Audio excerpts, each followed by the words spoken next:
Hello students, last ক্লাসে আমরা Luis octet থিওরির লিমিটেশনস এবং তারপরে ভেরিয়েবল কোভ্যালেন্সি এইগুলো আলোচনা করেছিলাম।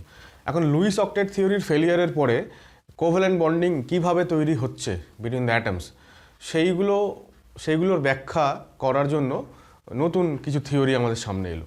তার মধ্যে প্রথমটা হচ্ছে ভ্যালেন্স বন্ড থিওরি। এবার আজকের ক্লাসে আমরা কি করব, ভ্যালেন্স বন্ড থিওরির যে ইন্ট্রোডাকশান এবং এই থিওরির মূল যে বক্তব্যগুলো, মূল যে পস্টুলেটসগুলো, কীভাবে বন্ড ফর্মেশন হয় সেই সংক্রান্ত যা থিওরিটিক্যাল পার্ট, সেইটা আমি আজকে আলোচনা করব। পুরোটাই আজকে মানে ম্যাক্সিমাম ক্লাসটাই আজকে কী হবে, তোমাদের লিখতে হবে অনেকটা। তো এটা খুবই জরুরি, কারণ ভবিষ্যতে যখন তোমরা রিভাইজ করবে তখন তোমাদের সামনে একটা প্রপার একটা কমপ্লিট নোট থাকে যেটার উপর তুমি একদম ভরসা করতে পারো। সেই কারণে আজকের ক্লাসটাতে আমরা অনেক কিছু আমাদেরকে লিখতে হবে। আর এই লেখাগুলোর যা ব্যাখ্যা, কিভাবে বন্ড ফর্মেশন অ্যাকচুয়ালি হয়, ওভারল্যাপিং অফ অরবাইটালস কীভাবে হয়, সেইগুলো ডিটেলড আমরা এক্সপ্লেইন করব পরের ক্লাসে। তবে ভিডিও শুরু করার আগে তোমাদেরকে আমি আরেকবার রিকোয়েস্ট করব, তোমরা যারা এখনও পর্যন্ত আমার চ্যানেলটাকে সাবস্ক্রাইব করোনি, প্লিজ চ্যানেলটা সাবস্ক্রাইব করো, বেল আইকন প্রেস করো যাতে করে নোটিফিকেশানসগুলো পেতে পারো। আর যারা ইতিমধ্যে আমার চ্যানেলটাকে সাবস্ক্রাইব করেছো তোমাদেরকে অনেক ধন্যবাদ। দেখো, ভ্যালেন্স বন্ড থিওরির প্রথম কথা হচ্ছে যে এই থিওরিটা কারা প্রপোজ করেছিল? হিটলার এবং লন্ডন নামের দুজন সায়েন্টিস্ট, এবং পরবর্তীকালে সেটাকে এক্সটেন্ড করেছিলেন বা মডিফাই করেছিলেন বিজ্ঞানী পাউলিং এবং স্লেটার। পাউলিং এবং স্লেটারের নাম আমরা আগে পড়েছি পিরিয়ডিক টেবিল চ্যাপ্টারে। পাউলিং ইলেকট্রোনেগেটিভিটি আর স্লেটারের ওই রুল যেখান থেকে আমরা স্ক্রিনিং কনস্ট্যান্টের ভ্যালু বের করতাম। আর হিটলার এখানে কিন্তু মানে সেই জার্মান পলিটিশিয়ান হিটলার নন, একজন সায়েন্টিস্ট। যাই হোক, according to VBT valence bond theory, atoms of an element takes part in bond formation to pair up its unpaired electron. আমরা আগের দিন জানছিলাম যে কোভ্যালেন্সি কাকে বলছিলাম, যে যতগুলো আনপেয়ার্ড ইলেকট্রন কোনো একটা অ্যাটমের থাকে, সেটা হতে পারে গ্রাউন্ড স্টেটে, হতে পারে এক্সাইটেড স্টেটে। তো সেই আনপেয়ার্ড ইলেকট্রনগুলো একটা অ্যাটমের আনপেয়ার্ড ইলেকট্রন আর একটা অ্যাটমের আনপেয়ার্ড ইলেকট্রনের সঙ্গে কম্বাইন হয়ে তারা পেয়ারিং হচ্ছে। তো এই পেয়ারিংটাই হচ্ছে বন্ড ফর্মেশনের কারণ according to ভিবিটি।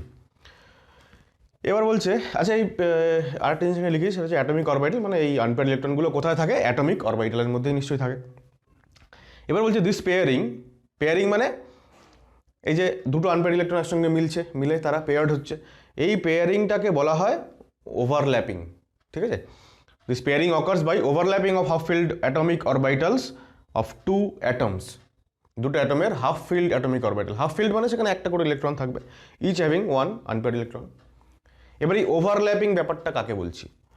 The penetration of electron cloud of two atomic orbitals into each other. Penetrate করা মানে ভেদ করে চলে যাওয়া।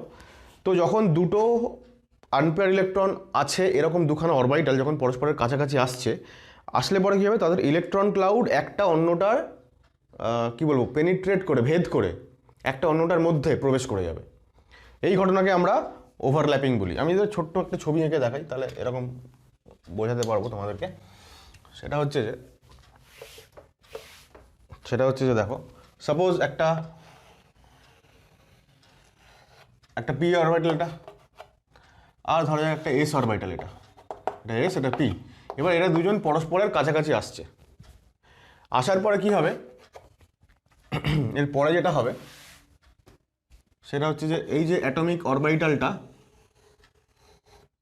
একটা লোব আর এস অরবিটালের আর একটা লোব, মানে এও এসে এই পি অরবিটালের ভেতরে প্রবেশ করলো আর পিও ওদিকে গিয়ে এস অরবিটালের ভেতরে প্রবেশ করে গেল খানিকটা অংশ।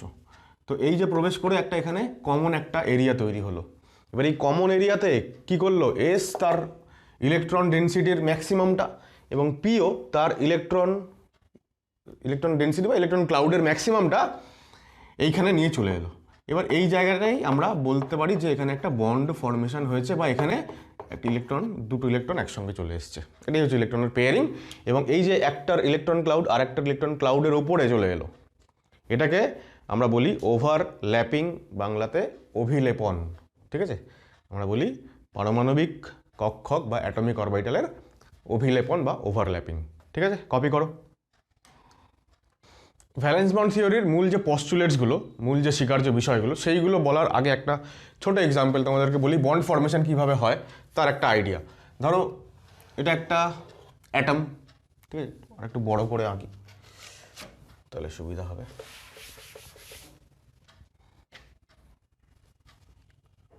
সাপোজ এটা একটা অ্যাটম, এটা একটা অ্যাটম, ধরা যাক H2 মলিকিউল তৈরি হচ্ছে, তো দুটো হাইড্রোজেন অ্যাটম, ঠিক আছে।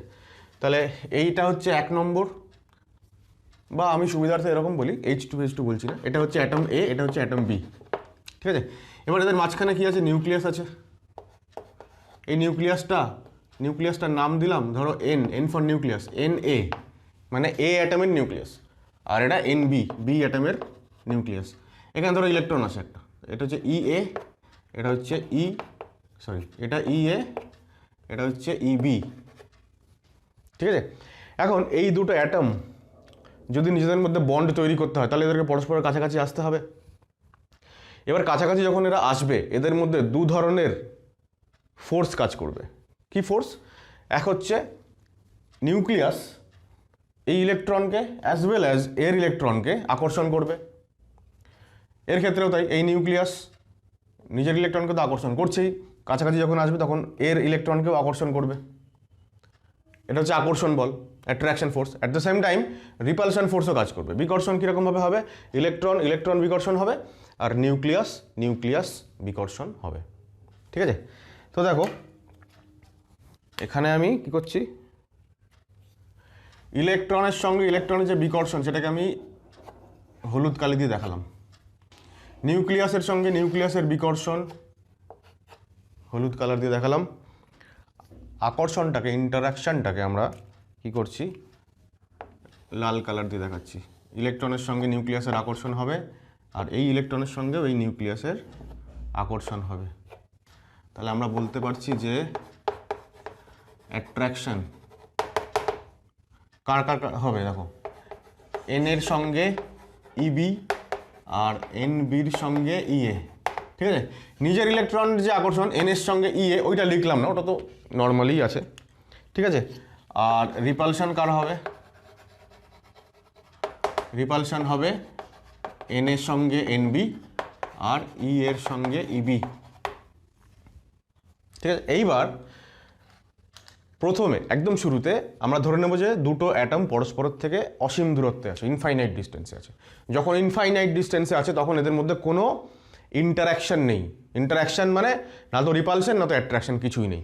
এবার যখন ওরা পরস্পরের কাছাকাছি আসতে শুরু করেছে, একটা সার্টেন ডিস্টেন্সে আসার পরে, ঠিক আছে, একটা সার্টেন ডিস্টেন্স কভার করার পরে ওদের মধ্যে ইন্টারাকশন চালু হবে। এবার ইন্টারাকশন যখন চালু হবে তখন অ্যাট্রাকশন আর রিপালশনের মধ্যে শুরুতে কোনটা চালু হবে? অ্যাট্রাকশন, ঠিক আছে।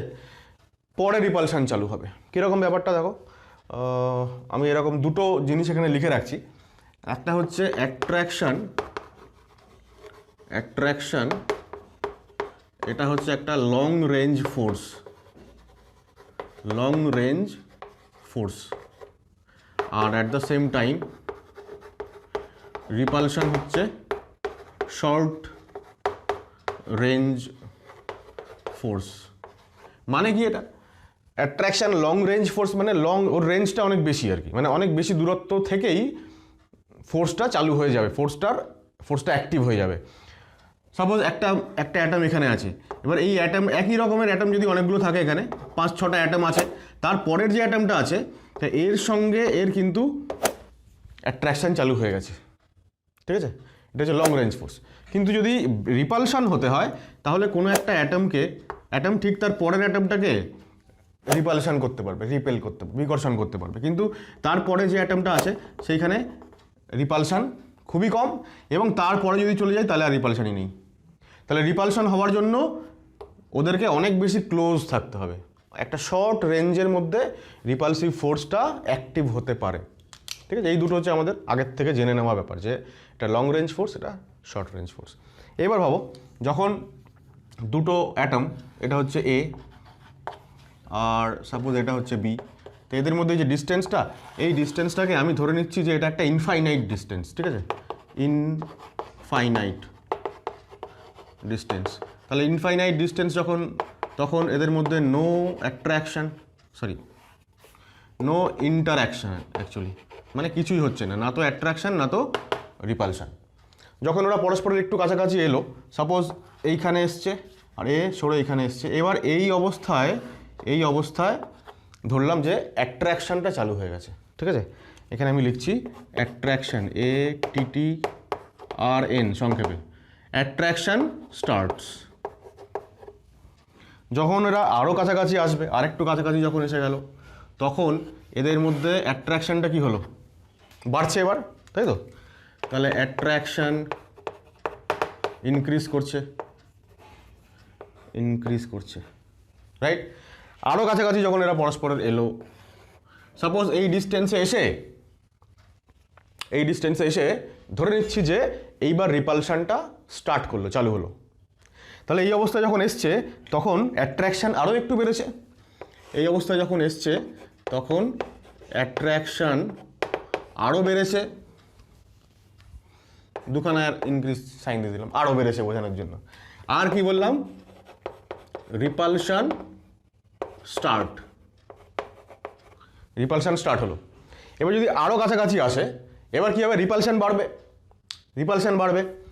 স্টিল রিপালশান বাড়লেও অ্যাট্রাকশান ফোর্সটাই ডমিনেট করবে। কেন? কারণ অ্যাট্রাকশান তো অনেক আগে থেকে শুরু হয়ে গেছে, তো অ্যাট্রাকশানের মানে ভ্যালুটা এখন অনেক বেড়ে গেছে। তাহলে আমরা যদি বলি যে এরা আরও একটু কাছে এলো, সাপোজ এই হয়ে গেল ডিস্টেন্স, তাহলে এই সময় আমরা বলবো যে attraction greater than repulsion. Attraction force dominate করছে। কেন? কারণ রিপালশান তো সবে শুরু হয়েছে একটু আগে, তো তার যা ভ্যালু হবে, অ্যাট্রাকশানের ভ্যালু অনেক বেশি হবে। তাহলে এবার কি হচ্ছে, রিপালশান যেহেতু শর্ট রেঞ্জ ফোর্স, তাহলে ডিস্টেন্স শর্ট রেঞ্জে যখনই রিপালশান চালু হয়ে গেল, ডিস্টেন্স আর একটুখানি কমলেই রিপালশানটা অনেকটা বেড়ে যাচ্ছে। এইবার রিপালশান ডমিনেট করতে শুরু করছে। একটা সময় আসবে যখন এরা নিজেদের মধ্যে একটা সার্টেন এমন ডিস্টেন্সে আসবে যখন রিপালশানটা ইনক্রিজ করতে করতে অ্যাট্রাকশানের সমান হয়ে যাবে। এরকম একটা সম্ভাবনা তৈরি হবে আর কি। সাপোজ এই হচ্ছে সেই ডিস্টেন্স, ঠিক আছে? এই হচ্ছে সেই ডিস্টেন্স, যে ডিস্টেন্সে আমরা বলবো যে অ্যাট্রাকশান ইকুয়াল টু রিপালশান। অ্যাট্রাকশান এবং রিপালশান পরস্পরের সঙ্গে সমান হয়ে গেল। এইবার যদি এদেরকে আমরা আরও কাছাকাছি আনতে চাই, ঠিক আছে, তাহলে কি হবে, এইবার রিপালশান ফোর্সটা এত বেশি ডমিনেট করবে যে সেটা অ্যাট্রাকশানকে ছাপিয়ে যাবে। বোঝানো গেল? যদি এই যে ডিস্টেন্সটা, এইটা হচ্ছে একটা আমাদের সবথেকে ইম্পর্টেন্ট জায়গা। আমি এই জায়গাটাকে বক্স করছি আগে, যে জায়গাটাতে আমাদের রিপালশান এবং অ্যাট্রাকশান ইকুয়াল হয়ে গেল। এরপরে আরও যদি কাছাকাছি আনতে চাই তাহলে রিপালশানটা অনেক বেড়ে যাবে। এবার আমরা অলরেডি জানি এটা আগে থেকে যে রিপালশান বেড়ে গেলে সিস্টেমের স্টেবিলিটি কমে যায়। অ্যাট্রাকশান হচ্ছে স্টেবিলাইজিং এফেক্ট, তাই তো? কারণ পরস্পরের মধ্যে যখন অ্যাট্রাকশান হয় তখন কি হয়, সিস্টেম স্টেবিলিটি পায়, কারণ সিস্টেমের এনার্জি কমে যায়, তাই না? এনার্জি টার্ম দিয়ে যদি আমি এই পুরো ব্যাপারটাকে বোঝাই, তাহলে যখন এ আর বি একদম ইনফাইনাইট ডিস্টেন্সে ছিল, তাদের মধ্যে কোনো ইন্টারাকশান নেই মানেই তাদের কি বলবো, সিস্টেমের পোটেনশিয়াল এনার্জি জিরো, কোনো ইন্টারাকশান নেই মানে। এবার অ্যাট্রাকশান শুরু হয়েছে মানে অ্যাট্রাকশান শুরু হয়ে গেছে মানে এনার্জি কমছে, সিস্টেমের স্টেবিলিটি বাড়ছে। তাহলে এই জায়গাতে যদি পোটেনশিয়াল এনার্জি যদি জিরো হয়, তাহলে এইখানে আমরা বলবো যে পোটেনশিয়াল এনার্জি কমছে, যেহেতু অ্যাট্রাকশান বাড়ছে। তাহলে যত নিচের দিকে নামছি আমরা, পোটেনশিয়াল এনার্জি আরও কমছে এই পর্যন্ত এসে, যতক্ষণ পর্যন্ত অ্যাট্রাকশান আর রিপালশান সেম হলো। এরপর যখন রিপালশান বেশি হয়ে যাচ্ছে তখন পোটেনশিয়াল এনার্জি আবার বাড়তে শুরু করছে। পোটেনশিয়াল এনার্জি বাড়ছে মানে সিস্টেম এইবার আবার আনস্টেবল হতে শুরু করেছে। তাহলে এই যে পার্টটা এইখান থেকে শুরু করে পুরো এত অবধি হচ্ছে আমার পোটেনশিয়াল এনার্জি কমে গেল। তারপরে এইটাতে আমি বলছি পোটেনশিয়াল এনার্জি আবার ইনক্রিজ করছে, এবং এখানে অ্যাকচুয়ালি যেটা হচ্ছে সেটা হচ্ছে অ্যাট্রাকশান লেস দেন রিপালশান হয়ে যাচ্ছে। পুরো ব্যাপারটাকে যদি আমরা ডায়াগ্রামেটিক্যালি দেখাই, মানে আমি যদি একটা গ্রাফ প্লট করতে চাই, তাহলে কীরকম দেখাবো? দেখো আমি এই দিকটায় মুছে দিচ্ছি, এদিকটা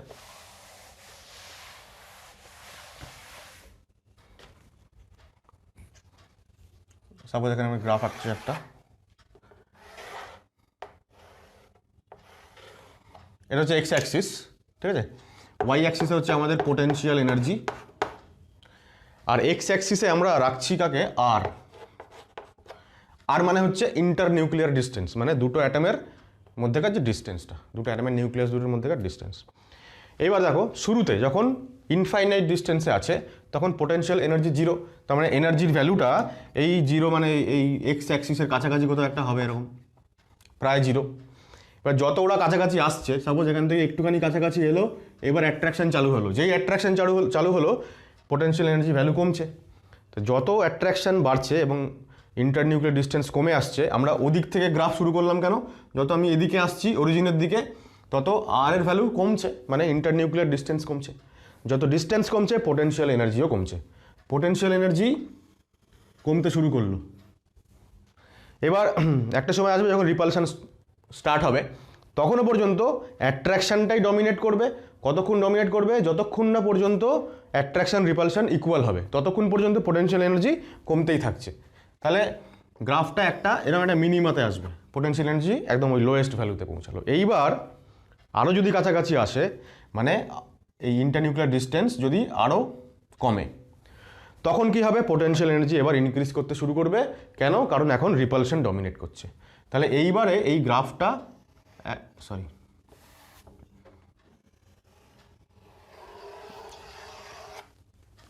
একদম সোজা উপরে উঠে গেল, মানে এইখানে আর টাচ করবে না, মানে এইবারে এক্সপোনেনশিয়ালি রিপালশনটা ইনক্রিজ করে যাবে। তার মানে হচ্ছে যে এই যে পার্টিকুলার পয়েন্টটা, এই পয়েন্টের থেকে বেশি কাছাকাছি আর এর ভ্যালু কমানো, মানে এদিকে আসা, মানে দেখো আর এর ভ্যালু একটুখানি কমাতেই পোটেনশিয়াল এনার্জি একদম ইনক্রিজ করে কোথায় চলে গেল। তার মানে ব্যাপারটা এটাই দাঁড়াচ্ছে যে এই পয়েন্টের থেকে আর কাছাকাছি অ্যাটমসগুলোকে আনা যাবে না। কেন আনা যাবে না, কারণ রিপালশনস অনেক বেশি ডমিনেট করবে। কেন ডমিনেট করবে রিপালশন, কারণ ওর থেকে যদি বেশি কাছাকাছি আনি ওদেরকে, তাহলে একটা অ্যাটমের নিউক্লিয়াসের সঙ্গে আর একটা অ্যাটমের নিউক্লিয়াসের সেখানে যে প্রোটনসগুলো আছে তাদের মধ্যে অনেক রিপালশন চালু হয়ে যাবে, ঠিক আছে। তাহলে এই যে পার্টিকুলার ডিস্টেন্সটা যেখানে এসে ইকুয়াল হলো অ্যাট্রাকশন রিপালশন, আমরা বলবো যে এইখানে বন্ড ফর্মেশন হয়েছে। এবং এই অবস্থায় এদের মধ্যেকার যা ডিস্টেন্স, এই যে দুটো অ্যাটমের নিউক্লিয়াসের মধ্যেকার যা ডিস্টেন্স, এই ডিস্টেন্সটাকে আমরা বলবো বন্ড লেংথ, মানে বন্ড ফর্মেশন অলরেডি এইখানে হলো আর কি, ঠিক আছে। তাহলে দেখো দুটো জিনিস এখান থেকে পাচ্ছি আমরা, একটা হচ্ছে যে এর করেসপন্ডিং যে এনার্জি ভ্যালুটা, এখানে একটা পোটেনশিয়াল এনার্জি ভ্যালু পাবো কিছু আমি। তাহলে এই ভ্যালুটা এতটা এনার্জি দিয়ে ও স্টেবিলাইজ হয়েছে, তাই তো, জিরো থেকে এতটা নেমেছে। এই ডিস্টেন্সটা for 1 mole of any chemical bond, সেটাকে আমরা বলি বন্ড এনার্জি, ঠিক আছে, বা বন্ড ডিসোসিয়েশন এনার্জি, মানে এতটা এনার্জিও রিলিজ করেছে সিস্টেম বন্ডটা তৈরি হওয়ার সময়। আর এই যে ডিস্টেন্সটা, মানে ধরো আমি বলতে চাইছি এটা এই তো, তাহলে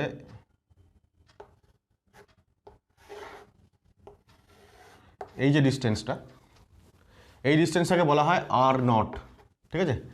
আর নট হচ্ছে বন্ড লেংথ, বোঝানো গেল। আর এই যে আর লিখেছি আমি, আরটা হচ্ছে এখানে, আর মানে হচ্ছে এক্স অ্যাক্সিস, এবং সেটা হচ্ছে ইন্টার নিউক্লিয়ার ডিস্টেন্স, ঠিক আছে। এই গ্রাফটা বইতে দেখবে রয়েছে, যেখানে ভিবিটি শুরু হয়েছে সমস্ত বইতেই প্রায় থাকে। তো এই গ্রাফটা আমাদেরকে এক্সপ্লেইন করাটা খুব দরকার ছিল, তাই জন্য আমি এটা বোঝালাম তোমাদেরকে। কপি করো এটা আপাতত। তো দেখো যা বললাম সেটা পরপর পয়েন্ট ওয়াইজ লিখে নাও। প্রথম হচ্ছে to form a covalent bond atoms must approach each other. Covalent bond বানানোর জন্য অ্যাটমসগুলোকে পরস্পরের কাছাকাছি আসতে হবে। During this approach two types of forces act between atoms, repulsion and attraction. When atoms are far away, মানে infinite distance, there is no interaction between them, so potential energy is zero. When attraction force starts acting at a distance, potential energy of system goes on decreasing. Attraction যে শুরু হলো, potential energy এবার কমতে শুরু করলো। Then repulsion starts and it increases, মানে রিপালশনটা বাড়ে with decrease in their distance. যত ডিস্টেন্স কমে আসছে, রিপালশন স্টার্ট হওয়ার পরে রিপালশনও বাড়তে শুরু করছে। At a certain distance R zero যেটাকে বলা হচ্ছে, সেখানে রিপালশন আর অ্যাট্রাকশন ইকুয়াল হয়ে যাচ্ছে। This internuclear distance is called bond length. ঠিক আছে, আফটার দিস পয়েন্ট, এবার বন্ড লেংথ যখন হলো, রিপালশন অ্যাট্রাকশন ইকুয়ালাইজ করছে পরস্পরকে, এইবার আরও যদি কাছাকাছি আনা হয়, বলছে after this point repulsion dominates and energy of system will increase with decrease in internuclear distance. আরও যদি ইন্টারনিউক্লিয়ার ডিস্টেন্স কমানো হয় তাহলে এবার রিপালশন ডমিনেট করবে, ন্যাচারালি এনার্জি অনেক বেড়ে যাবে। এটা আমরা গ্রাফেও তার রিফ্লেকশন দেখলাম। ওকে, কপি করো। আচ্ছা, এবার আমরা আসছি ভ্যালেন্স বন্ড থিওরির মেইন যে ফিচার্সগুলো, মানে আসলে এই বন্ড ফর্মেশন হওয়ার সময় কি হয়, আসলে প্রসেসটা কি। প্রথম কথা হচ্ছে atoms must approach each other, যেটা আমরা একটু আগে বলছিলাম, along their internuclear axis so that orbitals can overlap. এই যে অ্যালং দেয়ার ইন্টারনিউক্লিয়ার অ্যাক্সিস মানে এটা কি? ইন্টারনিউক্লিয়ার অ্যাক্সিস হচ্ছে এমন একটা অ্যাক্সিস যেটা দুটো অ্যাটমের যে দুটো নিউক্লিয়াস তাদেরকে জয়েন করে। নিউক্লিয়াই মানে হচ্ছে নিউক্লিয়াসের প্লুরাল ফর্ম। তো দুটো নিউক্লিয়াসকে জয়েন করে যে অ্যাক্সিসটা, যে ইমাজিনারি অ্যাক্সিসটা, সেটাকে আমরা ইন্টারনিউক্লিয়ার অ্যাক্সিস বলি।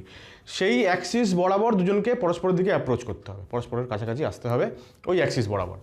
আমরা পরে যখন এক্সাম্পল বলবো তখন ব্যাপারটা ক্লিয়ার হবে। এবার বলছি 2 নম্বর, due to overlapping electron cloud will arrange itself in such a way that it will be under the influence of both the nuclei. যখন কী হচ্ছিল, দুটো অ্যাটম পরস্পরের কাছাকাছি আসছে, কোনো একটা অ্যাটমের ইলেকট্রন ক্লাউড সেই অ্যাটমের নিউক্লিয়াসটাই তাকে কন্ট্রোল করছিল, অন্যটার ক্ষেত্রেও তাই। এবার যখন ওভারল্যাপ হয়ে গেল তখন সমস্ত ইলেকট্রন ক্লাউডটাকে দুটো নিউক্লিয়াসই এবার কন্ট্রোল করবে। মানে কোনো একটা নিউক্লিয়াস তার নিজের ইলেকট্রন ক্লাউডটাকেও কন্ট্রোল করবে, মানে অ্যাট্রাক্ট করবে, আবার অন্যটার ইলেকট্রন ক্লাউডকেও, যেটা কিনা ওভারল্যাপ হয়ে গেছে, তাকেও অ্যাট্রাক্ট করতে পারবে। তো সেটাই বলা হচ্ছে যে ইট মানে electron cloud will be under the influence of both the nuclei. Higher the extent of overlapping, extent of overlapping মানে কতটা পরিমাণ ওভারল্যাপ হচ্ছে। আমরা কি বলছিলাম একটু আগে, যে ওভারল্যাপিং মানে হচ্ছে penetration of orbitals into one another. একটা অরবিটালের ইলেকট্রন ক্লাউড আর একটা অরবিটালের ইলেকট্রন ক্লাউডের ভেতরে প্রবেশ করে যাচ্ছে। এই যে কতটা প্রবেশ করছে, অ্যামাউন্ট অফ পেনিট্রেশন, সেটাকেই এই নামটা দেওয়া হয় যে এক্সটেন্ট অফ ওভারল্যাপিং। তা যত বেশি এরকম ওভারল্যাপিং হবে, যত তার এক্সটেন্ট বাড়বে, তত ওইখানে ইলেকট্রন ক্লাউডের ডেন্সিটি বাড়বে। আমরা বলবো যে বন্ডটা তত বেশি স্ট্রং হচ্ছে। ঠিক আছে, stronger will be the covalent bond formed. তাহলে এক্সটেন্ট অফ ওভারল্যাপিং বাড়লে বন্ডটা আরও বেশি শক্তিশালী হয়। পরের পয়েন্ট হচ্ছে lobes of combining orbitals should have same sign, মানে same phase of wave function. দেখো, আমরা যখন অ্যাটমিক স্ট্রাকচার চ্যাপ্টার পড়লাম, সেখানে আমরা বিভিন্ন অরবিটাল সম্পর্কে জানলাম। আমরা এটাও জানলাম যে ওয়েভ ফাংশনগুলোর একটা প্লাস একটা মাইনাস দুটো ফেজ হয়। সেই অনুযায়ী আমরা অরবিটালের দুটো লোবকেও আলাদা আলাদা সাইন দিতাম। মনে করো, দেখো যে আমরা পি অরবিটালকে তার একটা লোবকে প্লাস সাইন দিলে অন্য লোবকে মাইনাস সাইন দিতাম। ডি অরবিটালের ক্ষেত্রে আমরা কীরকম দিতাম? ডি অরবিটালের ক্ষেত্রে আমরা অপোজিট লোবগুলোকে সেম সাইন দিতাম, এটা প্লাস ওটা মাইনাস। আর পি অরবিটালে অপোজিট লোবগুলোকে অপোজিট সাইন দিতাম, আর ডিতে অপোজিট লোবগুলোকে সেম সাইন দিতাম। আর এসে আইদার প্লাস অথবা মাইনাস যে কোনো একটাই দিতাম, কারণ এস অরবিটাল হচ্ছে স্ফেরিক্যালি সিমেট্রিক্যাল। তো এইগুলো তোমরা নিশ্চয়ই জানবে। তো সেইটাই বলা হচ্ছে যে দুটো অরবিটাল পরস্পরের কাছাকাছি আসছে তাদের লোব দুটোকে সেম ফেজে থাকতে হবে। ঠিক আছে, মানে প্লাস ফেজের সঙ্গে প্লাস ফেজের ইন্টারাকশন হলে তবেই বন্ড ফর্মেশন হবে। প্লাসের সঙ্গে মাইনাসের যদি মানে ওভারল্যাপিং হয় তাহলে বন্ড ফর্মেশন হবে না। ঠিক আছে, এবার বলছে 2 types of overlapping of atomic orbitals occurs. কি কি? একটা হচ্ছে অ্যাক্সিয়াল ওভারল্যাপ বা head on overlap. Head on মানে মুখোমুখি, দুটো অরবিটাল এইভাবে এসে মুখোমুখি ওভারল্যাপ হচ্ছে। আর একটা হচ্ছে প্যারালাল বা ল্যাটারাল বা সাইড ওয়াইজ ওভারল্যাপ, মানে দুটো অরবিটাল এইভাবে না এসে পাশাপাশি এসে ওভারল্যাপ হচ্ছে। এই দুটো ওভারল্যাপিং হতে পারে। 6 নম্বর বলছে, দেখো স্মল সাইজড অরবিটাল মানে ছোটো সাইজ যদি অরবিটাল হয়, undergo more effective overlapping due to stronger attraction force of nuclei. মানে হচ্ছে যদি অরবিটালের সাইজ ছোট হয় তাহলে অরবিটাল মানে কোনটা? ভ্যালেন্সিয়াল অরবিটাল। তাহলে সাইজ যদি ছোটো হয় তাহলে তার সঙ্গে নিউক্লিয়াসের ডিস্টেন্স যত কম হবে তত অ্যাট্রাকশন ফোর্স বাড়বে এবং তত বন্ডটা স্ট্রঙ্গার হবে। তো সেটাই বলছে যে due to stronger attraction force of nuclei. এবার এক্সাম্পল কটা দেওয়া হচ্ছে, দেখো এই এক্সাম্পলসগুলোই অ্যাকচুয়ালি আমাদের পরীক্ষায় কোশ্চেন হিসেবে আসতে পারে। যে এরকম কতগুলো অপশান দিয়ে দিল যে এদের মধ্যে বন্ড ওভারল্যাপিং কোথায় সব থেকে বেশি হচ্ছে, বা ওভারল্যাপিংয়ের সঠিক অর্ডারটা কী সেটা লেখো। তাহলে বলছে so strength of sigma bond, এটা সিগমা সাইন ছোটো হাতের। আমরা এরপর জানবো যে যখন ওভারল্যাপিংগুলো হচ্ছে দু রকম হয়, আমরা বললাম অ্যাক্সিয়াল আর সাইড ওয়াইজ বা প্যারালাল বা ল্যাটারাল। এবার যখন অ্যাক্সিয়াল বা হেড অন ওভারল্যাপ যখন হয় তখন যে বন্ড তৈরি হয় তাকে আমরা সিগমা বন্ড বলি। আর যখন ল্যাটারাল বা প্যারালাল ওভারল্যাপিং হয় সেক্ষেত্রে পাই বন্ড এবং ডেল্টা বন্ড তৈরি হতে পারে। যাই হোক, সেগুলো নিয়ে আমরা পরবর্তী ক্লাসে ডিটেলড আলোচনা করব। এখন বলছে যে এখন তুমি আপাতত বন্ড হিসেবেই ভাবো, সিগমা না পাই সেটা ভাবতে হবে না। তাহলে সেই বন্ডের স্ট্রেংথ দেখো, 1s মানে সব থেকে ছোটো ছোটো দুটো অরবিটাল, তাহলে যত অরবিটালের সাইজ ছোটো হবে তত স্ট্রং হবে, মানে এখানে ওভারল্যাপিং তত বেশি হবে। যত সাইজ বাড়ছে অরবিটালের, ওভারল্যাপিং কমে যাচ্ছে, মানে স্ট্রেংথ অফ বন্ডও কমে যাচ্ছে। দেখো 1s এর সঙ্গে 2p বন্ড করলে যতটা স্ট্রং হবে, 2pর জায়গায় 3p বড় সাইজ এলে তাহলে ওভারল্যাপিং কমে যাবে, এক্সটেন্ড কমে যাবে, 4p এলে এক্সটেন্ড আরও কমে যাবে। এই পরেরগুলো একই। পরবর্তী পয়েন্ট হচ্ছে for orbitals of same energy level, একই energy level, suppose third shell বা সেকেন্ড সেল বা ফার্স্ট সেলের যদি একই এনার্জি লেভেলে দুটো অরবিটাল যদি পরস্পরের সঙ্গে ওভারল্যাপ করতে আসে, তাহলে বলছে যে extent of overlapping and hence strength of bond formed increases with, কিসের সঙ্গে ইনক্রিজ করে? With increase in directional nature of orbital. মানে অরবিটালগুলোর কিছু কিছু অরবিটাল আছে যাদের ডাইরেকশনাল নেচার হয়, যেমন আমরা জানি যে এস অরবিটাল হচ্ছে মানে স্ফেরিক্যালি সিমেট্রিক্যাল, মানে ওর ইলেকট্রন ক্লাউডটা একদম সব দিকে সমানভাবে ছড়িয়ে আছে আর কি, স্ফেরিক্যালি সিমেট্রিক্যালি ডিস্ট্রিবিউটেড। তাহলে যদি কোনো একটা অরবিটালের মধ্যে ইলেকট্রন ক্লাউডটা সিমেট্রিক্যালি সব দিকে ডিস্ট্রিবিউটেড হয়, কোনো একটা পার্টিকুলার দিকে ডাইরেক্টেড না হয়, তাহলে তার এক্সটেন্ট অফ ওভারল্যাপিং কী হবে? কমে যাবে তো, মানে ওভারল্যাপ হওয়ার পরিমাণ কমে যাবে। একটা ছবি এঁকে দেখায় তাহলে বুঝতে পারবে। ধরো এস অরবিটালটা, এবার এস অরবিটালের মধ্যে ইলেকট্রনটা সব জায়গায় বিন্যস্ত আছে। তা এস অরবিটাল যদি এই দিকে যায়, এখান থেকে একটা অরবিটাল আসছে ওর সঙ্গে ওভারল্যাপ করার জন্য, তাহলে যে ইলেকট্রন ক্লাউডটা এই পেছন দিকে ডিস্ট্রিবিউটেড তারা তো আর এখানে যেতে পারবে না, যেহেতু সিমেট্রিক্যালি সবাই একদম ইকুয়ালি ডিস্ট্রিবিউটেড। তার ফলে ইলেকট্রন ক্লাউডের একটা কম সংখ্যক পার্ট এই দিকে এসে ওভারল্যাপে আসতে পারছে। ফলে ইলেকট্রন ডেনসিটি যে দিকটা থেকে ও বন্ড করছে সেই দিকটাতে ইলেকট্রন ডেনসিটি কম, কারণ ইকুয়ালি ডিস্ট্রিবিউটেড। কিন্তু পি অরবিটাল আমরা জানি ডাইরেকশনাল নেচারের হয়। ডাইরেকশনাল মানে কি? পি অরবিটাল তিন রকমের হয় আমরা জানি, পিএক্স, পিওয়াই এবং পিজেড। পিএক্স মানে যেটা এক্স অ্যাক্সিস বরাবর, পিওয়াই মানে ওয়াই অ্যাক্সিস বরাবর লোবগুলো থাকে। এবার যেহেতু একটা নির্দিষ্ট অ্যাক্সিস বরাবর আমি যদি পিএক্স অরবিটাল বলি, তাহলে ওয়াই অ্যাক্সিসের দিকে নিশ্চয়ই পিএক্স অরবিটালের কোনো ইলেকট্রন ডেনসিটি থাকবে না, বা জেড অ্যাক্সিসের দিকে থাকবে না। এক্স অ্যাক্সিস বরাবরই ওর ইলেকট্রন ক্লাউডটা বিস্তার লাভ করবে। এইবার এক্স অ্যাক্সিস বরাবর যদি এরা আসে, তাহলে এইবার ডাইরেকশনাল নেচারের অরবিটালগুলো কি করে? ওর এই অরবিটাল থেকে, এই লোব থেকে, মানে যে লোবটা দিয়ে ও ওভারল্যাপিংটা করছে সেই লোবের দিকে সমস্ত ইলেকট্রন ডেনসিটিটাকে ও পাঠিয়ে দেয়, ঠিক আছে? আরও কনসেন্ট্রেটেড করে দেয় ইলেকট্রন, ওই লোবটাকে। ফলে ওই লোবটা একটু বড় সাইজের দেখতে হয়ে যায়, এবং যে লোবটাতে ইলেকট্রন ডেনসিটি ও কমিয়ে দেয় ওদিক থেকে সবাইকে এইদিকে নিয়ে চলে আসে, সেটা একটু সাইজটা আমরা ছোটো করে দেখিয়ে দিই আর কি। কিন্তু এস অরবিটাল ওটা পারে না। এস তো তার সিমেট্রিক্যাল, যেহেতু তাহলে সব দিকেই ওর ইলেকট্রন ক্লাউড রয়েছে, ফলে যেদিক থেকে ও বন্ড বানাচ্ছে সেই দিকে ওর ইলেকট্রন ডেনসিটি ও বাড়াতে পারে না, যেটা পারে হচ্ছে ডাইরেকশনাল নেচারের অরবিটালসগুলো।